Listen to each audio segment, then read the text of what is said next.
अस्सलामु अलैकुम वरहमतुल्लाहि वबरकातुहू। नाजरीन, रमज़ानुल मुबारक का महीना चल रहा है और इस महीने के अंदर माशाअल्लाह हम सब लोग कुरान करीम की तिलावत करते हैं। किसी का एक कुरान हो पाता है, किसी के 3 हो जाते हैं, किसी के 5 हो जाते हैं।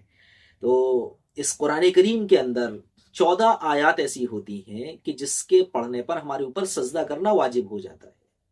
तो हमें ये सजदा कैसे करना चाहिए, और सजदा अगर नहीं कर पाए तब हमें क्या करना चाहिए, या आज हमें अब मालूम हो रहा है इस वीडियो के ज़रिए से, तब हम भाई क्या करें, अपने सारे सजदों का किस तरह से सजदे करें।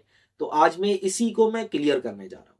तो इसका अफजल तरीका ये है कि जब हम कुरान करीम की तिलावत कर रहे हों, तो कुरान करीम की तिलावत करते हुए सजदे की आयत आए तो कुरान करीम को बंद करें और एक साइड में रख दें, और बैठे बैठे ही, बगैर नियत बांधे हुए, नियत नहीं बांधना, बैठे बैठे अल्लाह अकबर कह करके सजदे में चले जाएंगे, सजदे की तस्बीह पढ़ेंगे, फिर अल्लाह अकबर कह करके बैठ जाएंगे, और बैठकर फिर सलाम नहीं फेरेंगे, बल्कि बैठते ही हमारा सजदा मुकम्मल हो जाएगा। अब हम कुरान करीम को उठाकर उसकी तिलावत को शुरू कर देंगे।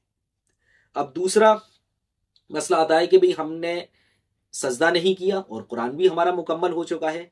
अब हमें क्या करना है, तो हम वुजू करेंगे। वुजू करने के बाद मुसल्ला बिछाएंगे और नियत नहीं बांधना, बल्कि खड़े खड़े सीधे अल्लाह अकबर कहकर सजदे में चले जाएंगे और सजदा करके बैठ जाएंगे। बैठकर फिर दूसरा सजदा करेंगे, फिर बैठ जाएंगे। इस तरह से 14 सजदे पूरे मुकम्मल कर लेंगे और आखिरी सजदे पर अल्लाह अकबर कहकर खड़े हो जाएंगे। और यहाँ पर भी हमें सलाम नहीं फिरना दोनों तरफ। ये हमारा, इस तरीके से हमारा सजदा मुकम्मल हो जाएगा। अब तीसरा ये है कि हमने माशाल्लाह कुरान करीम तो पढ़ा है, लेकिन एक भी सजदा नहीं किया, और अब तक हमारे बहुत ज़्यादा कुरान हो चुके हैं। तो अब हम हिसाब लगाएंगे भी अब तक हमने कितने कुरान पढ़े हैं। एक पढ़ा है, दो पढ़े हैं, या मसलन हमारे 10 कुरान मुकम्मल हो गए हैं। तो 10 कुरान में 140 सजदे होते हैं। अब हमें क्या करना है, इसी तरीके से वजू करके मुसल्ला बिछाना है और एक तस्बीह अपने साथ में रख लेनी है। जब अल्लाह अकबर कहकर हम सजदे में जाएं, सजदा कर लें, बैठ जाएं, बैठ करके एक दाना पढ़ा दें, फिर दूसरा सजदा करें, दूसरा दाना पढ़ा दें। तो जितने हमारे सजदे हों सारे सजदे कर लें और तस्बीह का दाना एक एक करके आगे बढ़ाते जाएं। इस तरह से हमारे सजदे जो हैं मुकम्मल हो जाएंगे। अब एक चीज का ख्याल ये रहे कि जब हम कुरान करीम की तिलावत करें तो तिलावत करते हुए हमारी आवाज आहिस्ता हो। इसलिए कि अगर हमारे आसपास में कुछ लोग बैठे हुए हैं और हम कुरान करीम की तिलावत कर रहे हैं और सजदे वाली आयत आ जाए, तो उस वक्त अल्लाह ताला का हुक्म होता है कि भाई आप सजदा करें।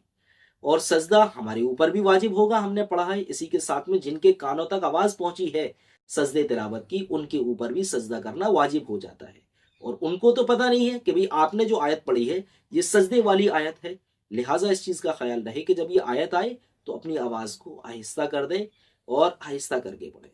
तो ये सजदे के कुछ अहम मसाइल थे।